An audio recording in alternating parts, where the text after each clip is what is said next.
নমস্কার বন্ধুরা, দিশান বাংলায় সবাইকে স্বাগত। বন্ধুরা, আজকের যুক্তবর্ণ বা যুক্তাক্ষরে আমরা যেটা শিখব সেটা হচ্ছে নফলা। নফলা মানে মূর্ধন্য ফলা এবং দন্তন্য ফলা। এই দুটো নফলা নিয়ে আজকে কিছু শব্দ এবং কিভাবে এই যুক্তবর্ণগুলো লিখতে হয়, তাদের উচ্চারণ এবং নফলার প্রচলিত রূপ এবং বর্তমান যে রূপ, দুটোই আমরা দেখে নেব। তাহলে বন্ধুরা, প্রথমেই আছে মূর্ধন্য এবং মূর্ধন্য। মূর্ধন্যর সাথে মূর্ধন্য মানে মূর্ধন্যয় নয়। বন্ধুরা, আমি এখানে যোগ চিহ্ন দিয়ে দেখাচ্ছি না, কারণ যোগ চিহ্ন না দিয়ে দেখাচ্ছি যে মূর্ধন্য এবং মূর্ধন্য যখন একসাথে হয় তখন এই দুটো মিলে হয় মূর্ধন্যয় ন। এই যে দেখো বন্ধুরা, মূর্ধন্যয় ন। মূর্ধন্য কিন্তু মাত্রাহীন বর্ণ, মানে মূর্ধন্যর কিন্তু মাত্রা হয় না, এটা কিন্তু মনে রাখবে। মূর্ধন্যয় নয় দিয়ে যুক্ত শব্দ হচ্ছে বিষণ্ণ স্বর্ণবতী। আবার বলছি, বিষণ্ণ স্বর্ণবতী। এটা হচ্ছে মূর্ধন্যয় নয় যুক্ত শব্দের উদাহরণ। এরপরে আছে মূর্ধন্যর সাথে যখন মূর্ধন্য যুক্ত হবে বন্ধুরা, মূর্ধন্যর সাথে মূর্ধন্য মানে মূর্ধন্য শয় ন। মূর্ধন্য শয় ন। মূর্ধন্য শয় নয় দিয়ে শব্দের মধ্যে আছে কৃষ্ণ, তৃষ্ণা, সহিষ্ণু। এবারে বন্ধুরা, এই মূর্ধন্য শকে কিন্তু এখন বর্তমানে এভাবে লেখা হয়, কিন্তু মূর্ধন্য শকে তোমরা অনেক জায়গায় দেখবে এভাবে লিখতে। কি মনে পড়ছে? দেখো তো, কৃষ্ণ বানানটা আমরা এভাবে লিখেছিলাম কি না? কি ইয়র একটা বোঝার মতন পিঠে, এটাকেই আমরা মূর্ধন্য শয় নয় বলতাম না? হ্যাঁ, এটা হচ্ছে মূর্ধন্য শয় নয়ের আগের লেখা রূপ। কারণ মূর্ধন্য শয় নকে আগে এভাবে লেখা হতো, কিন্তু এখন বর্তমানে সহজভাবে মূর্ধন্য স্বর নিচে মূর্ধন্যকে লিখে সহজভাবে দেখানো হয়, ঠিক আছে? কিন্তু যাতে তোমাদের বুঝতে অসুবিধে না হয়, তোমরা যাতে এখনকার এবং আগেরকার দুটোই দেখে পড়তেও পারো এবং চিনতে পারো, সেই জন্য দেখানো। কৃষ্ণ, তৃষ্ণা, সহিষ্ণু। তাহলে বন্ধুরা, মূর্ধন্য শয় নয়ের আগের রূপ হচ্ছে এটা এবং বর্তমান রূপ হচ্ছে এটা। আরেকবার দেখো, মূর্ধন্য শয়ের নিচে মূর্ধন্য এবং মূর্ধন্য স্বর পিঠে যখন একটা ইয়র মতন বোঝা হয়ে যাবে, সেটা হচ্ছে মূর্ধন্য শয় নয়ের আগের রূপ। বন্ধুরা, এবারে যে দুটো নফলা নিয়ে আমি আলোচনা করব, সেই দুটো কিন্তু একটু মন দিয়ে তোমরা দেবে, কারণ এই দুটোর মধ্যে ভীষণ মিল এবং ভীষণ ভুল হওয়ার সম্ভাবনা থাকে, তাই খুব খেয়াল করবে, ঠিক আছে? প্রথমে আছে দেখো বন্ধুরা, হ মূর্ধন্য। অর্থাৎ হয়ের সাথে যখন মূর্ধন্য যুক্ত হয় তখন কি হয়? হয়ের সাথে মূর্ধন্য যুক্ত হয়ে হয়ের নিচে মূর্ধন্য বসছে, ঠিক আছে? হয় মূর্ধন্য দিয়ে শব্দ হচ্ছে পরাহ্ন, অপরাহ্ন। পরাহ্ন, অপরাহ্ন। হয়ের নিচে এরকমভাবে মূর্ধন্য যুক্ত হয়ে গেল, ঠিক আছে? হয় মূর্ধন্য, পরাহ্ন, অপরাহ্ন। এটা হচ্ছে হয় মূর্ধন্য, ঠিক আছে? ঠিক পরেরটা হচ্ছে দেখো বন্ধুরা, হয় ন। মানে হয়ের সাথে দন্তান্ন যখন যুক্ত হয় তখন হয় দেখতে অনেকটা এরকম হয়। এটা আর এটার মধ্যে কিন্তু অনেক তফাৎ।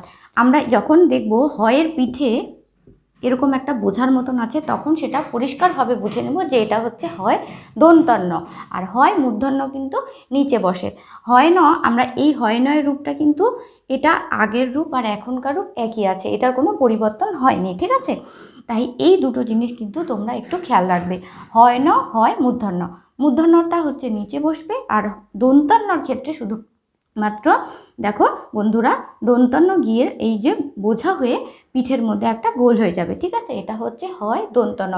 আর নফলার ক্ষেত্রে কিন্তু নফলা সাধারণত প্রচলিত রূপ হিসাবে সব ক্ষেত্রে নিচেই বসে, শুধুমাত্র দন্তান্ন হয়ের ক্ষেত্রে হ এবং দন্তান্ন এই দুটোর ক্ষেত্রে কিন্তু ব্যতিক্রম। অর্থাৎ হ এবং দন্তান্ন যখন যুক্ত হবে তখন দন্তান্ন পাশে বসবে, ঠিক আছে? এই নিয়মটা কিন্তু একটু মনে রাখবে, এটা শুধুমাত্র ব্যতিক্রম, ঠিক আছে? দেখো, হয় নয় যুক্ত শব্দ হচ্ছে চিহ্ন, বর্ণী, আহ্নিক। চিহ্ন, বর্ণী, আহ্নিক, ঠিক আছে? আবারও বলছি, হয় মূর্ধন্য এবং হয় দন্তান্ন, এই দুটোকে চেনার একদম সহজ উপায় হচ্ছে হয় ন পাশে বসে আর মূর্ধন্য নিচে বসে, ঠিক আছে বন্ধুরা? কি এখনো বুঝতে অসুবিধা হচ্ছে?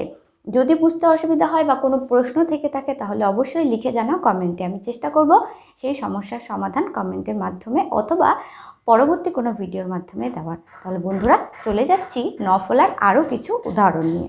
বন্ধুরা, এবারে দেখো ন ফলা, এবারে যে কটা আছে সে কটা কিন্তু প্রত্যেকটি দন্তান্ন ফলা, মানে দন্তান্নয়ের সাথে।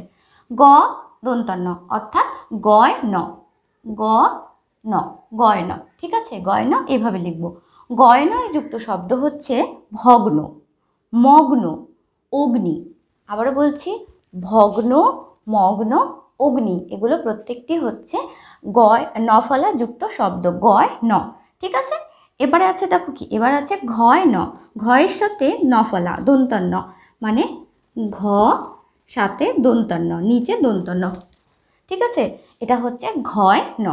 ঘয় নয় যুক্ত শব্দের মধ্যে আছে বিঘ্ন, কৃতঘ্ন, শত্রুঘ্ন, ঠিক আছে। আবারও বলছি, বিঘ্ন, কৃতঘ্ন, শত্রুঘ্ন, এগুলো হচ্ছে ঘয় নয় যুক্ত শব্দ। দেখো বন্ধুরা, তারপরে আছে তয় দন্তান্ন, অর্থাৎ তয়ের সাথে দন্তান্ন।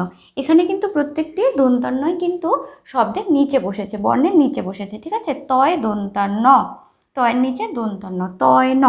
তয় নয় যুক্ত শব্দের মধ্যে দেখো কি কি আছে, যত্ন, রত্ন, পত্নী, যত্ন, রত্ন, পত্নী, ঠিক আছে। অন্তস্থ জ তয় নয়, যত্ন, বয়শূন্য র তয় ন, রত্ন, প তয় নয় দীর্ঘিকার, পত্নী, এগুলো হচ্ছে দন্তার ন, দন্তার ন ফলার আরও কয়েকটা গয় ন, ঘয় ন, আর হচ্ছে তয় ন, ঠিক আছে। এবারে দেখো আর কয়েকটা উদাহরণ দেখাচ্ছি যেগুলো ন ফলারই উদাহরণ। এবারে কি আছে দেখো, এবারে আছে বন্ধুরা দন্তের নয় নয়, দন্তের নয় নয় যুক্ত শব্দ। দেখো দন্তের নয় নয়, দন্তের ন, তার নিচে দন্তান্ন, দন্তান্নর কিন্তু মাত্রা হয় আর মূর্ধন্যর মাত্রা হয় না, এটাই হচ্ছে মনে রাখার একটা সহজ কৌশল, ঠিক আছে। দন্তের নয় নয়, নয় নয় যুক্ত শব্দ কি আছে, অন্ন, স্বরেও দন্তের নয় ন, অন্ন, রত্ন, বয়সন শূন্য র তয় ন, রত্ন। তারপরে আছে অবসন্ন, অ স্বরেও ব স দন্তের নয় নয়, অবসন্ন, ঠিক আছে বন্ধুরা। এবারে দেখো কি আছে, এবারে আছে পয় ন, পয় নয় যুক্ত কি শব্দের পয় নয় কিভাবে লিখবো, প তার নিচে ন, ঠিক আছে, পয় ন। পয় নয় যুক্ত শব্দে কি আছে, স্বপ্ন, দন্তের শয় বফলা পয় ন, স্বপ্ন, স্বপ্নাদেশ, দন্তের শয় বফলা পয় নয় আকার দয়িকা তালিবর্ষ, স্বপ্নাদেশ। দেখো পরেরগুলো আমার মনে হয় না খুব একটা কঠিন, একেবারেই সহজ। কি হয়, একটা বর্ণের নিচে ঠিক নটাকে বসিয়ে দিলে কিন্তু সেই যুক্তবর্ণটা হয়ে গেল। হ্যাঁ, এবারে দেখো আচ্ছা ময়ন, ময়নয়ের বন্ধুরা, ময়না হয়তো তোমরা আগে দেখলে এরকমভাবে দেখে থাকবে, ময়নয় আগে এরকমভাবে লেখা হতো, ঠিক আছে, উপরে একটু বোঝার মতো। কিন্তু এখন বর্তমানে ময়ের নিচে ন লিখে দিলেই কিন্তু ময়নয় হয়ে গেল। আগে তোমরা অনেকটা দেখে থাকবে, আমি খুব একটা মানে ছাপা অক্ষরের মতন দেখাতে পারছি না, এরকমভাবে এরকম দেখে থাকবে ময়না, ঠিক আছে, কিন্তু এখন এরকমভাবে লিখলেই হয়, ঠিক আছে, ময়ের নিচে ন। তাহলে ময় নয় যুক্ত শব্দ আছে, ময় নয় কী কী আছে, নিম্ন, দন্তের নয় রশ্মি ময় নয়, নিম্ন, নিম্নাংশ, নিম্নাংশ, প্রদ্যুম্ন, ঠিক আছে, প্রদ্যুৎ দয় জফলা রস্য ময় ন, প্রদ্যুম্ন, ঠিক আছে বন্ধুরা। কি উচ্চারণ এবং কি করে লিখতে হয় আমি দুটোই দেখানোর চেষ্টা করছি, সাথে কিছু শব্দ দিয়েছি বোঝার জন্য। এবারে হ্যাঁ, অনেক সময় অনেকে জিজ্ঞেস করে থাকবে যে শব্দগুলোর অর্থও বোঝানোর জন্য আমি একবারে একটা ভিডিওতে এত কিছু দিতে চাই না বলেই অর্থটাকে একই ভিডিওতে দিলে আমার ক্ষেত্রে একটু সমস্যা হয়ে যায়, ঠিক আছে। আমি একসাথে এত কিছু দেখাতে চাই না, একটা ভিডিওতে যুক্ত বর্ণটা শেখো, তা যুক্ত বর্ণ দিয়ে কিছু শব্দ শেখো, অর্থ আরেকটা ভিডিওতে শিখে নিব, ঠিক আছে। কি একটা একটা করে শেখাই তো ভালো, তাই না? আমার মনে হয়, যদি তোমাদেরও তাই মনে হয় তাহলে অবশ্যই কমেন্টে লিখে জানাও যে তোমরা কি চাও। আমি অবশ্যই চেষ্টা করব সেই সমস্ত কমেন্ট হিসাবে নতুন ভিডিও আনার, ঠিক আছে। তাহলে বন্ধুরা চলো নফলাযুক্ত আরও কয়েকটা শব্দ এবং নফলাযুক্ত আরও কয়েকটা যুক্তবর্ণ দেখে নিচ্ছি। এবারে কি আছে দেখো বন্ধুরা, এবারে আছে তালিবর্ষ দন্তন্য, তালিবর্ষয় ন,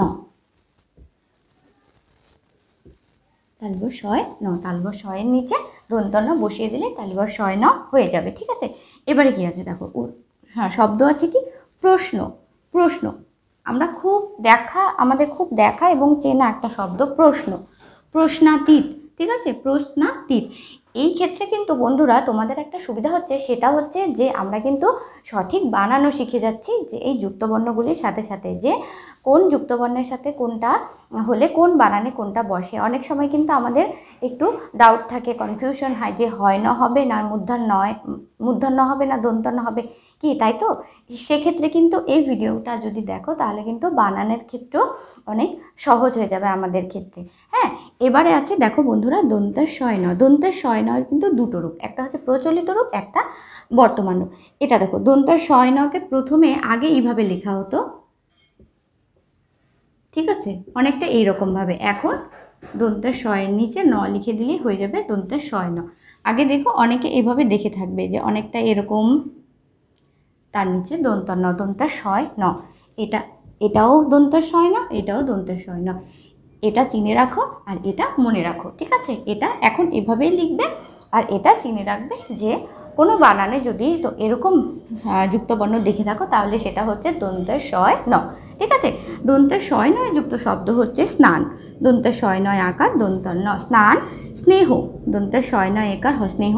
স্নায়ু দন্তের শয় নয় আকার অন্তস্থ হয় রস্যু স্নায়ু কি, তালিবের শয় নয় হচ্ছে এটা আর দন্তের শয় নয় হচ্ছে এটা। তাহলে কি বন্ধুরা, আমরা একই সাথে যুক্তবর্ণ শিখছি, উচ্চারণ শিখছি, শব্দ এবং সঠিক বানানও কিন্তু শিখতে পারছি।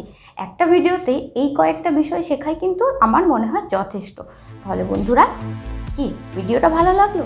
যদি ভালো লাগে তাহলে অবশ্যই লাইক শেয়ার আর হ্যাঁ আমার চ্যানেলে কমেন্ট করতে ভুলবে না তোমাদের ভিডিওটা কীরকম লাগলো বা ভিডিও সংক্রান্ত অন্য কোনো মতামত তোমরা লিখে জানাও। বন্ধুরা তোমাদের কমেন্ট করতে আমার ভীষণ ভালো লাগে আর আনন্দ লাগে, আর তার উত্তর দিতেও কিন্তু আমার খুব ভালো লাগে, ঠিক আছে? তাহলে বন্ধুরা বিদায় নিচ্ছি, আবার দেখা হবে পরের ভিডিওতে। ধন্যবাদ।